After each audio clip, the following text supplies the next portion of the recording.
The psychology of people who love pets opens a doorway into the deepest layers of the human psyche, because this bond is never merely about animals. It is about projection, instinct, longing, care, and the ancient dialogue between the conscious mind and the more archaic strata of the soul. To love a pet is to enter a relationship that bypasses many of the defenses, negotiations, and masks that dominate human interaction.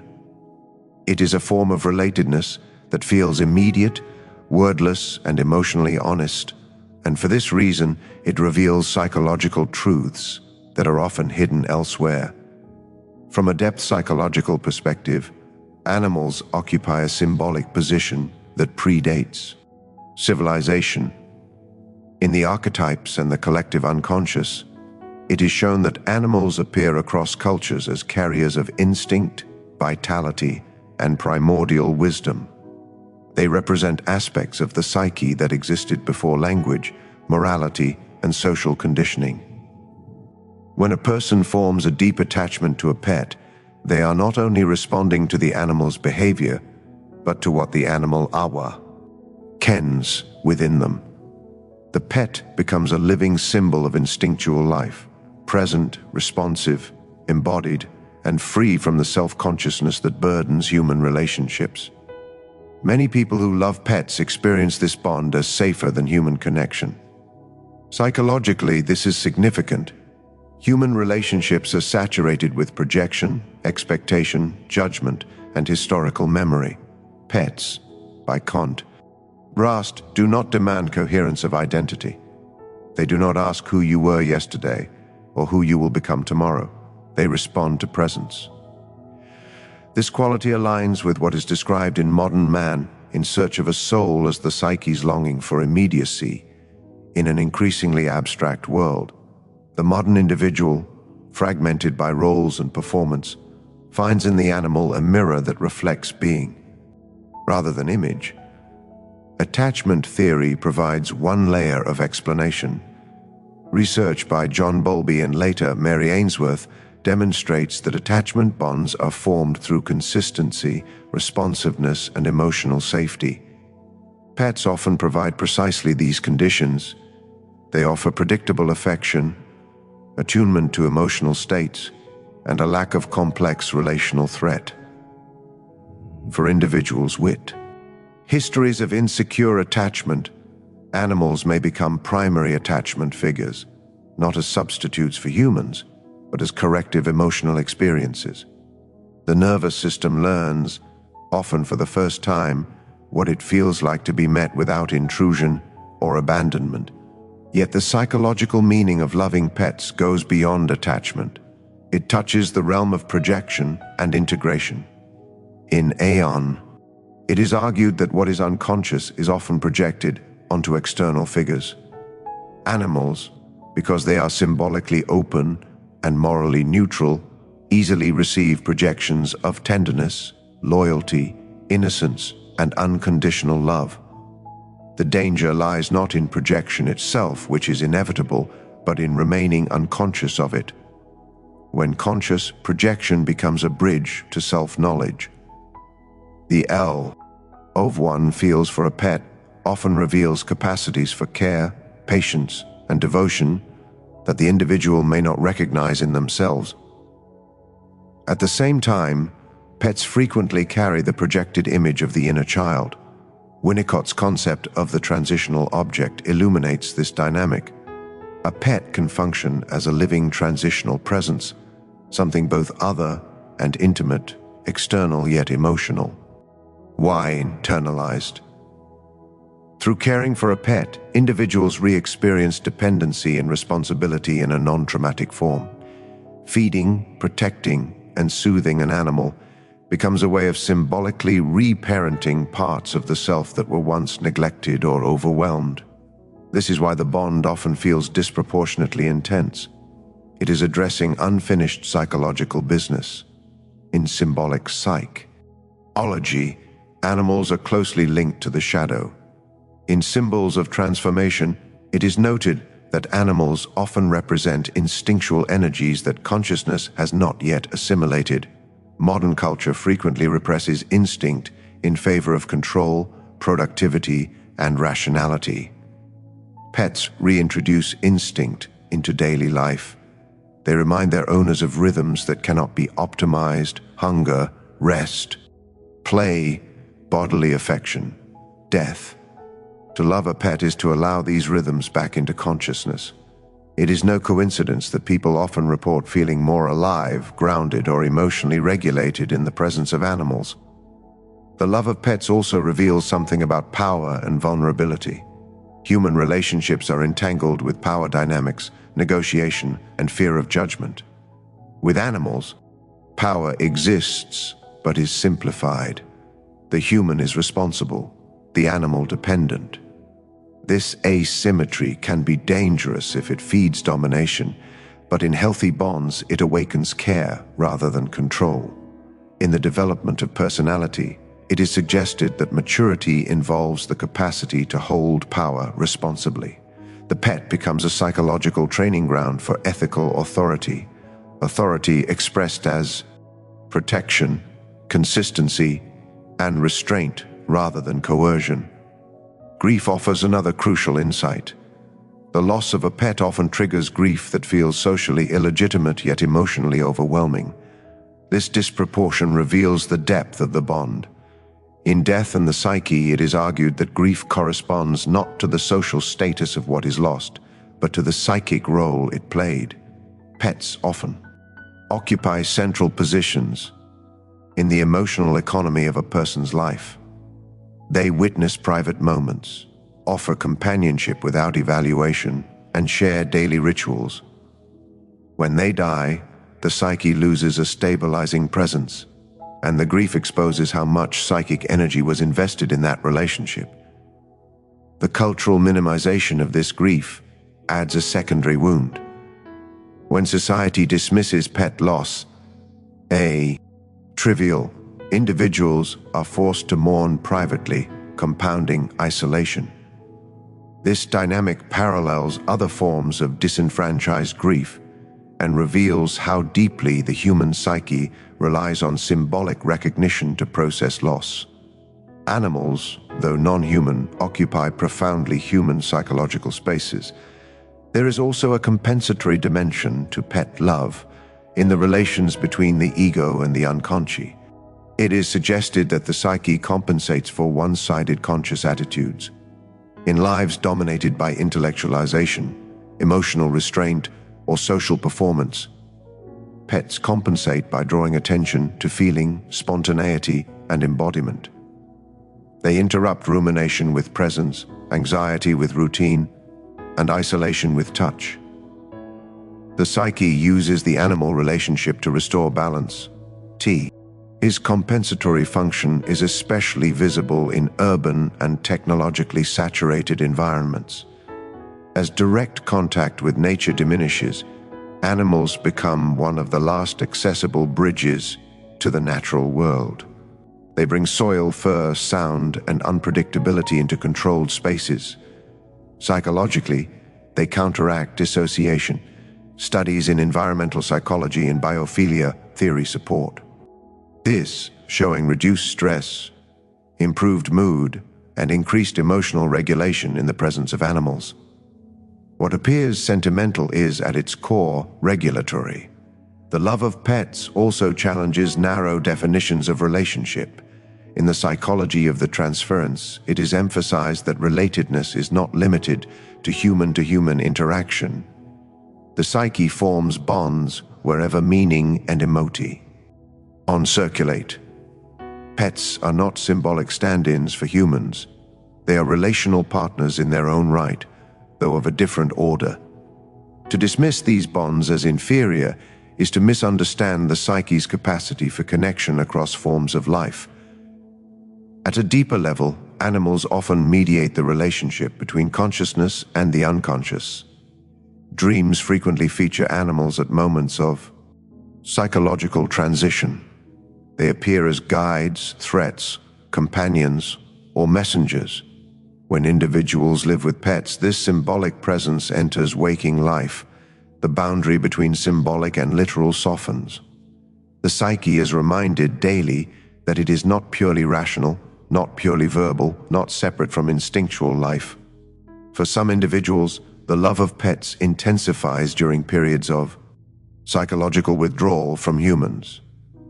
After betrayal, loss, or exhaustion, animals offer relationship without demand. This is not avoidance in itself, it can be restoration.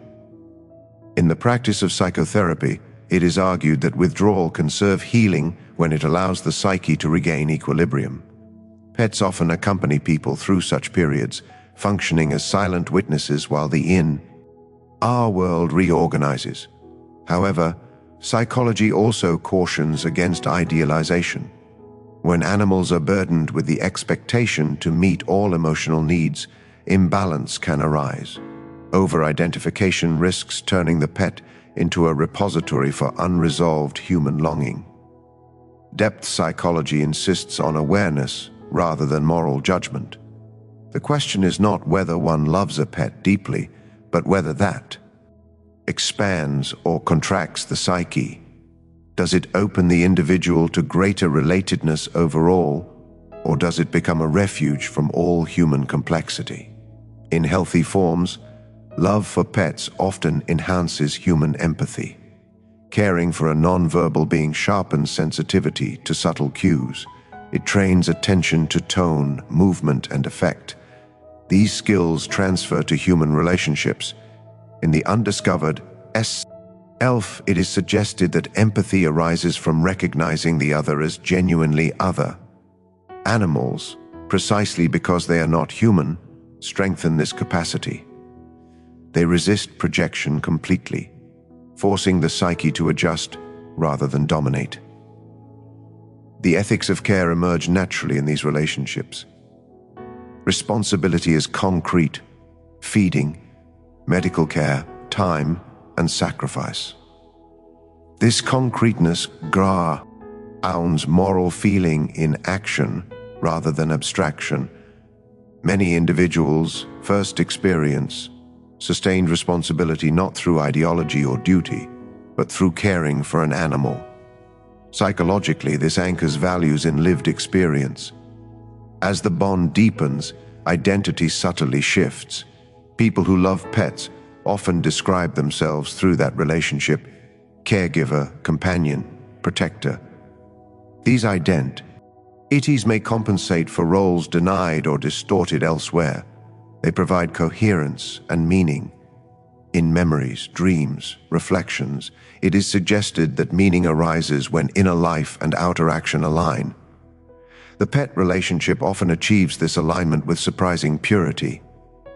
Yet beneath all these layers lies a more ancient truth. The human psyche evolved alongside animals. For most of history, animals were not pets, but co-survivors, sources of danger, sustenance, and symbolism. The modern pet relationship is a transformed version of this archaic bond. When people love pets, they are reactivating a memory older than culture, a memory of shared vulnerability within the living world. This memory carries both comfort and gravity. It reminds the psyche that life is finite, embodied, and interconnected. This is why the presence of an animal can evoke reverence as well as affection. Watching a pet sleep, age, suffer, or die confronts the individual with the reality of impermanence in a form that bypasses abstraction. The psyche absorbs this lesson slowly, emotionally, and often painfully. Yet it is precisely this confrontation that deepens psychological maturity. As the relationship unfolds over years, the individual may notice that the pet becomes woven into the structure of daily existence. Routines adapt, priorities shift, time reorganizes. This reorganization reflects an inner adjustment. Life becomes less centered on the ego alone. In the structure and dynamics of the psyche, it is argued that decentering the ego is essential for psychological growth. Pets, through air needs and rhythms, naturally decenter human self-absorption. What begins as affection gradually reveals itself as transformation. The psyche is changed by sustained contact with a being that lives fully in the present, that responds without calculation, that embodies instinct without shame. This change is rarely dramatic, but it is enduring. It reshapes how the individual experiences solitude, responsibility, loss, and connection. And so the psychology of people who love pets cannot be explained as sentimentality or compensation alone. It is a dialogue between the conscious mind and the instinctual depths, between modern alienation and ancient relatedness. It unfolds quietly, daily, through acts of care and moments of presence, shaping the inner world in ways that often go unnoticed, until one pauses to reflect on how profoundly such a bond has altered the way the psyche understands love, vulnerability, responsibility, and the fragile continuity of life itself. A continuity that persists not through words or concepts, but through shared existence, shared time, and the silent, enduring recognition between two beings who meet each other beyond explanation and remain in that meet, being profoundly changed.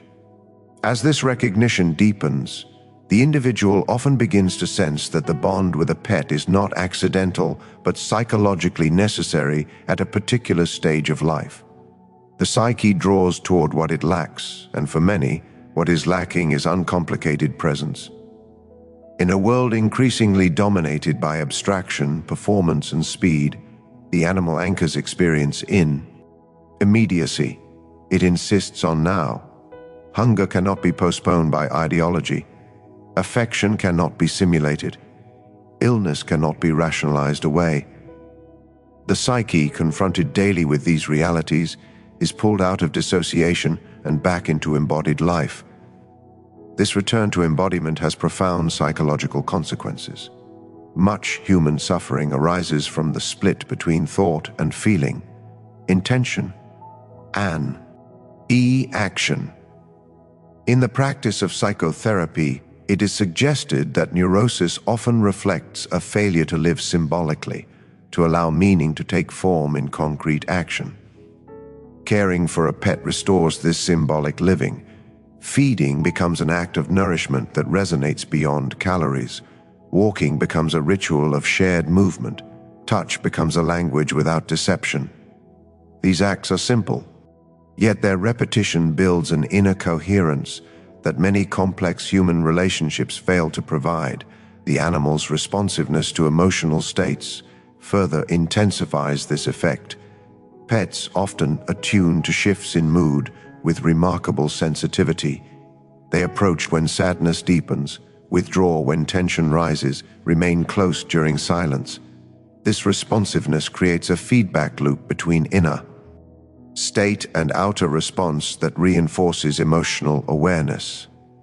The individual learns, often unconsciously, to recognize and regulate their own affect because it is mirrored back by a non-judging presence. Psychological research on emotional regulation increasingly acknowledges this effect, showing measurable reductions in cortisol and improvements in autonomic balance among those who live closely with animals. Yet the meaning of this attunement extends beyond regulation. It touches the realm of recognition. To be recognized without explanation is a rare psychological experience. In many human relationships, recognition is conditional upon performance, coherence, or agreement. With animals, recognition is immediate and unearned. The psyche responds to this with relief, sometimes even disbelief. For individuals whose early environments were marked by conditional acceptance, this recognition can feel reparative. It confirms a sense of worth that does not depend on achievement or compliance. This experience reshapes the internal world. The inner critic, often modeled on early relational figures, may soften in the presence of a pet. Self-surveillance relaxes. The individual allows themselves to exist rather than constantly justify existence. In the development of personality, it is suggested that inner freedom arises when the ego no longer needs to defend its right to be. The animal relationship, by offering acceptance without scrutiny, undermines the inner structures that perpetuate self-judgment. There is also an ethical dimension to loving pets that reveals something essential about the psyche. Ethics here are not abstract principles, but lived commitments. The animal depends entirely on the human for survival. This dependence creates a moral asymmetry that demands consistency. Neglect has immediate consequences. Care requires sacrifice. In fulfilling these demands, individuals often discover capacities they did not know they possessed. Patience under inconvenience, tenderness under fatigue, responsibility without external reward. These capacities, once awakened, rarely remain confined to the animal relationship. They spill into other areas of life, reshaping how the individual approaches work, community, and human intimacy. At times, the love of pets intensifies during periods of identity transition, when old roles dissolve and new ones have not yet formed. The psyche seeks continuity. The pet provides this continuity not through narrative but through routine. Morning and evening, feeding and walking, play and rest. These rhythms persist even when identity is in flux. Psychologically, this stabilizes the ego during transformation. In symbols of transformation, it is suggested that transitional periods require containers that hold psychic energy while change occurs. The pet often becomes such a container. Dreams during these periods frequently feature animals in prominent roles. They appear as guides through unfamiliar landscapes, companions during descent, or guardians at thresholds. These dream images are not incidental. They indicate that the animal has become integrated into the symbolic economy of the psyche.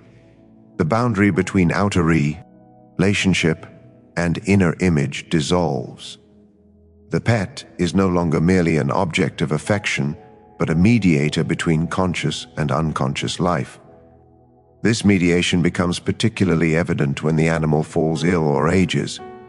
The decline of a pet confronts the individual with vulnerability that cannot be ignored. Unlike human illness, which is often obscured by language, explanation, and denial, suffering is stark. It demands presence rather than interpretation. The individual is forced to witness dependency, pain, and mortality without the buffer of abstraction. This witnessing is psychologically transformative. It deepens empathy, sharpens awareness of impermanence, and often reorders priorities. The decision-making involved in end-of-life care for pets further reveals the psyche's ethical depth. Choices about treatment, comfort, and letting go are rarely clear-cut. They involve balancing hope and realism, attachment and responsibility. In making these choices, individuals confront the limits of control. They learn that love does not equate to omnipotence. This lesson, though painful, is essential for psychological maturity. It dismantles fantasies of rescue and mastery, replacing them with acceptance and humility. Grief after the loss of a pet often unfolds in layers. Initial shock gives way to profound emptiness. Daily routines collapse. Silence fills spaces once occupied by movement and sound. This emptiness is not merely the absence of the animal, it is the exposure of psychic space that the animal had been holding. The grief reveals how deeply the pet was woven into the structure of the individual's inner life. In Death and the Psyche, it is suggested that grief reorganizes the psyche by forcing a confrontation with loss that cannot be denied. Pet loss accomplishes this with particular intensity because it strips away social scripts that might otherwise contain mourning. The lack of collective rituals for pet grief often leaves individuals to process is loss alone. This solitude can deepen the mourning but also intensify its psychological impact. Without external validation, the psyche must find its own meaning. Some individuals experience dreams in which the animal returns briefly, not as denial, but as integration. The psyche creates symbolic closure where external forms are lacking.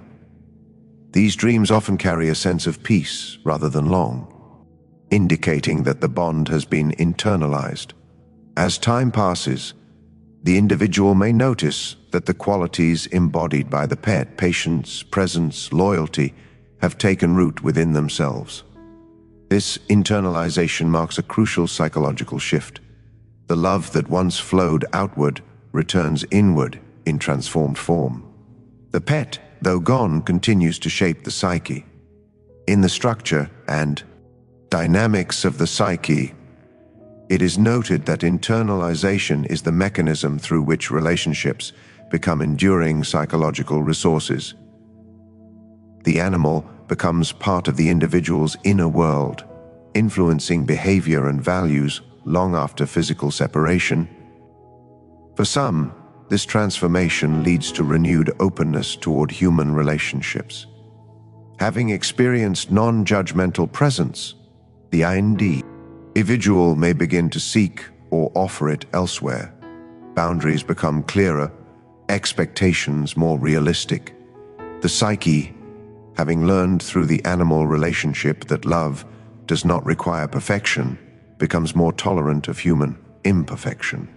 This does not mean idealization, it means discernment. The individual is less likely to confuse intensity with intimacy or obligation with care for OT. Hers, the love of pets remains a central axis of life, not as avoidance, but as vocation. Some find meaning in working with animals, advocating for their welfare, or creating environments where animals are protected. Psychologically, this represents a channeling of instinctual and ethical energy into socially constructive forms. The psyche extends its circle of concern beyond the personal, transforming private affection into public responsibility. Yet even in these expanded forms, the original psychological significance remains. Loving pets keeps the individual in contact with vulnerability. Animals cannot hide their dependence or their mortality. To love them is to accept loss in advance. This acceptance shapes the psyche's relationship to time. Moments are valued precisely because they finite. Presence becomes an ethical act. Attention is given not because it will last forever, but because it will not. This temporal awareness contrasts sharply with the illusion of permanence that dominates much of modern life. Objects are designed to endure, identities to be optimized, relationships to be managed. The animal disrupts this illusion simply by living and dying. In doing so, it reintroduces the psyche to a more honest rhythm of existence. This rhythm does not promise control, it offers meaning through participation. At a deeper level, the love of pets reveals the psyche's capacity to recognize life beyond the boundaries of the human. This recognition challenges anthropocentrism and expands moral imagination. In Civilization in Transition, it is suggested that psychological growth involves widening the circle of identification. To identify with non-human life is to loosen the ego's grip on centrality. The psyche becomes less isolated, more porous. This porosity is not weakness, it is responsiveness. Responsiveness, however, carries risk. To love any living being is to expose oneself to pain. The psyche that loves pets accepts this risk repeatedly.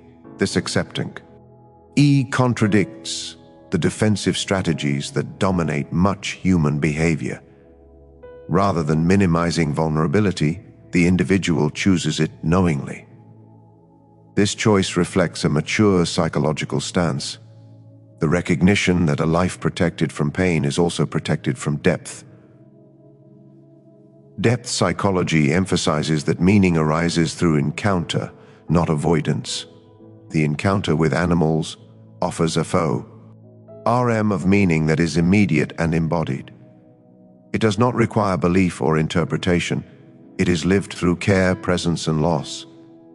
The psyche, engaging with these realities, develops a resilience that is not armored but flexible. Over time, the individual may realize that their love for pets has altered how they experience solitude. Solitude becomes less threatening, less empty. The memory of shared presence lingers, softening aloneness.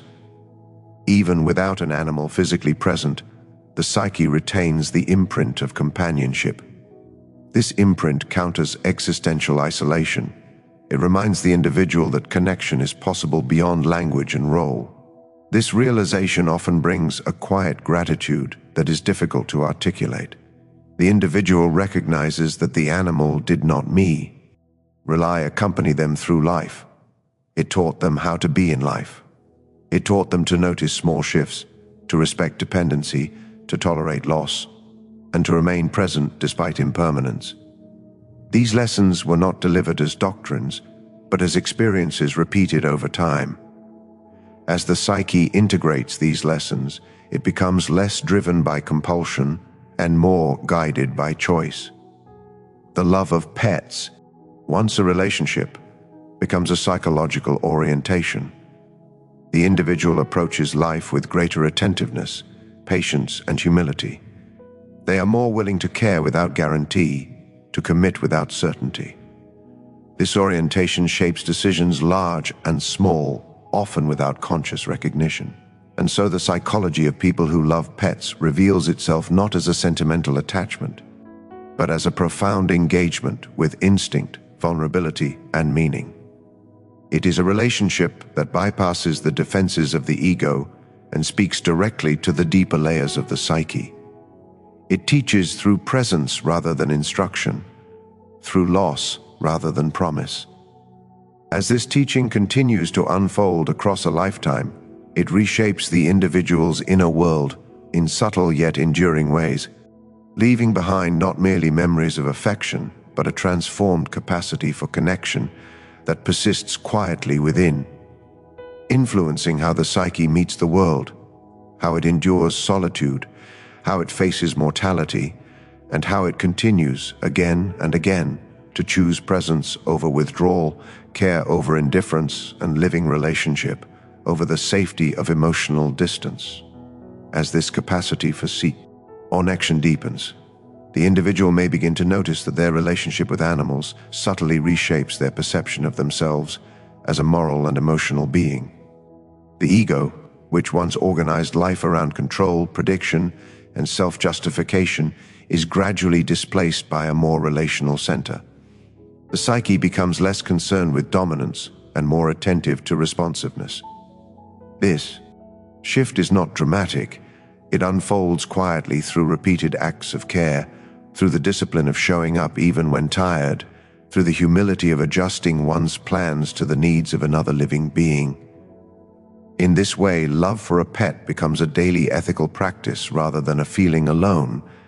This practice alters how the individual experiences agency. Instead of viewing agency as the freedom to do whatever one wishes, it becomes the freedom to respond appropriately.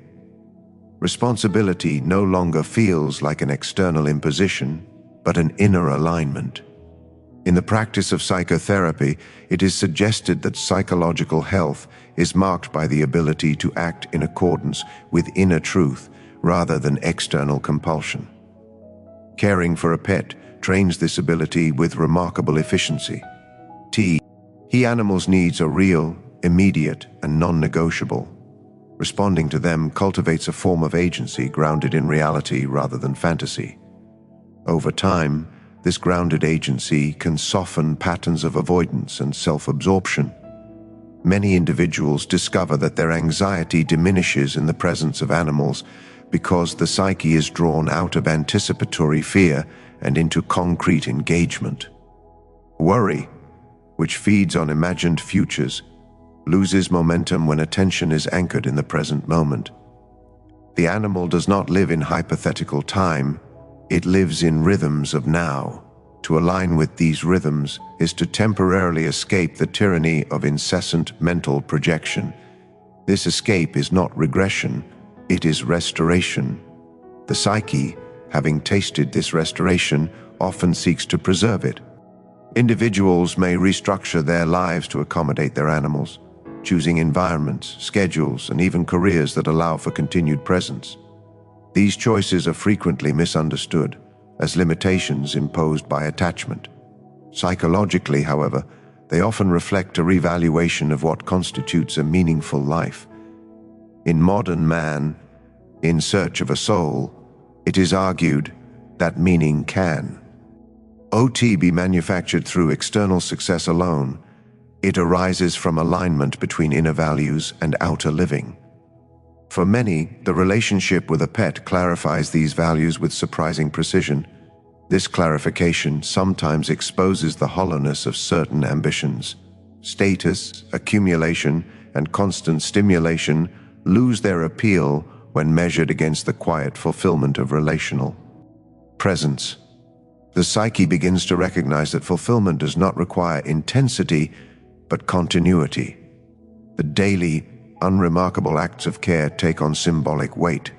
They affirm a way of being that resists the fragmentation of modern life. This resistance is not ideological, it is lived. At a deeper level, the love of pets can be understood as a reconnection with the instinctual foundations of the psyche.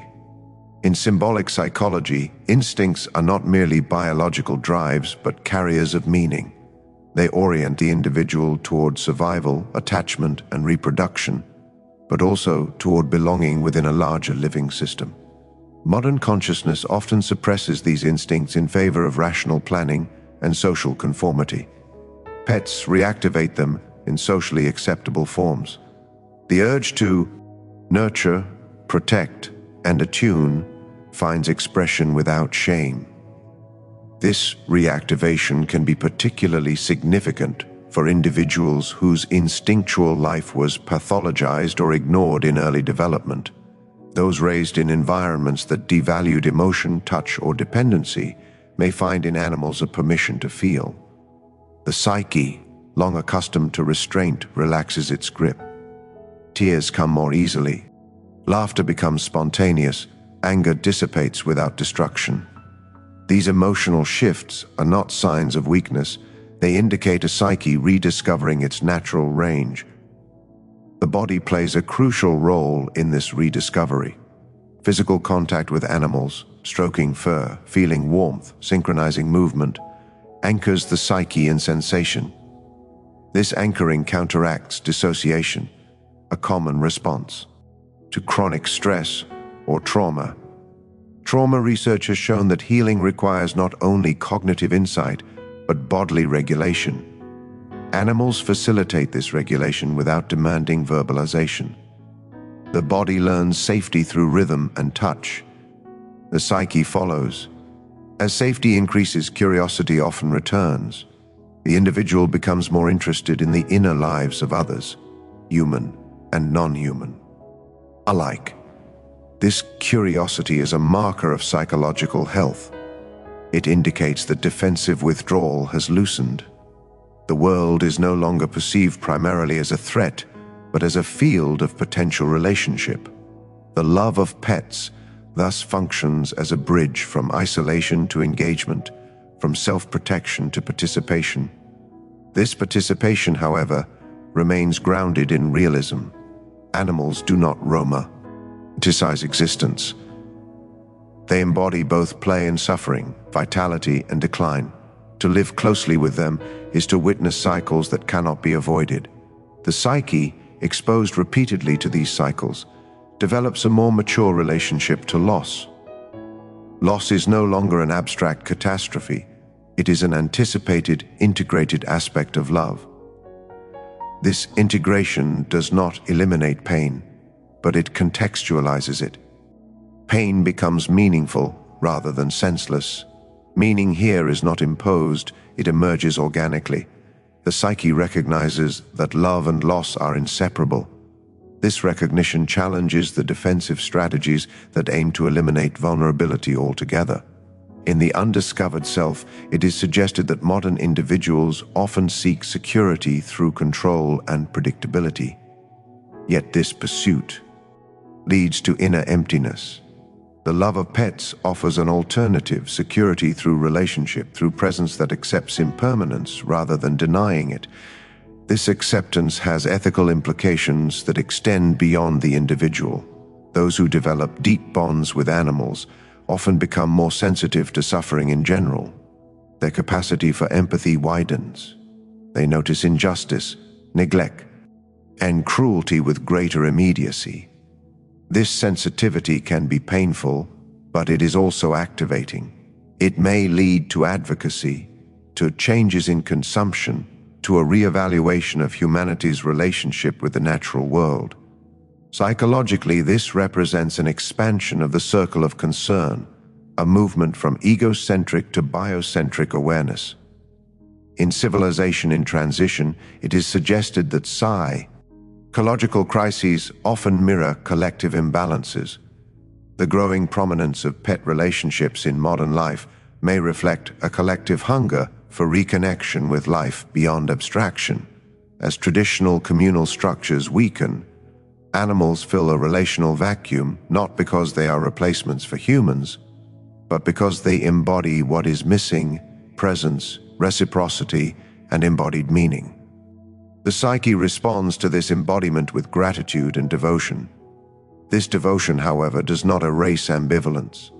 The love of pets can coexist with frustration, impatience, and even resentment. Animals disrupt schedules, damage possessions, demand attention. These disruptions reveal the limits of the ego's tolerance. How the individual responds to them is psychologically revealing. Do they react with disproportionate anger or with humor and adjustment? Do they interpret inconvenience as insult or as part of shared life? These micro-responses accumulate, shaping character. Character, in this sense, is not a fixed trait, but an evolving pattern of response. The pet relationship provides continuous feedback on this pattern. It exposes blind spots and strengthens virtues. The psyche earns through repetition rather than instruction. It is shaped not by ideals but by practice. This shaping is slow, often unnoticed until reflected upon in hindsight. As years pass, the individual may find that their memories of life's most meaningful moments often include animals, not as background elements but as central presences. These memories are saturated with sensory detail: the weight a body leaning in trust, the sound of breathing in sleep, the shared stillness of unremarkable afternoons. Such memories carry emotional density because they were lived without pretense. The psyche recognizes them as authentic. Authenticity in this context does not mean intensity or drama. It means congruence between inner state and outer action. The love of pets fosters this congruence by ripping away unnecessary complexity. The animal responds to tone, energy, and presence, not to explanation. To be effective in relationship, the individual must align intention and behavior. Over time, this alignment becomes habitual. This habit influences how the individual relates to themselves. Self-deception becomes harder to sustain, just as animals respond to incongruence in their environment. The psyche becomes more sensitive to its own inconsistencies. Rationalizations ring hollow. The individual is more likely to notice when they are acting against their own values. This self-awareness can be uncomfortable, but it is essential for growth. Growth, however, does not imply constant improvement. It includes regression, confusion, and stagnation. Pets accompany individuals through easy phases without commentary. Their presence offers continuity when the inner world feels fragmented. This continuity does not solve problems. It creates a holding environment in which problems can be faced without collapse. In psychological terms, it provides containment. Containment is a fundamental requirement for transformation. Without it, the psyche becomes overwhelmed by its own contents. Animals offer containment through predictability and routine. Their needs structure time. Their presence anchors space. This structure supports the ego while deeper processes unfold. It is no accident that people undergoing therapy, grief, or major life transitions often report increased reliance on their pets. The psyche seeks anchors while reorganizing. As the individual ages, the meaning of being pets often shifts again. The awareness of mortality becomes more pronounced. Watching an animal age accelerates this awareness.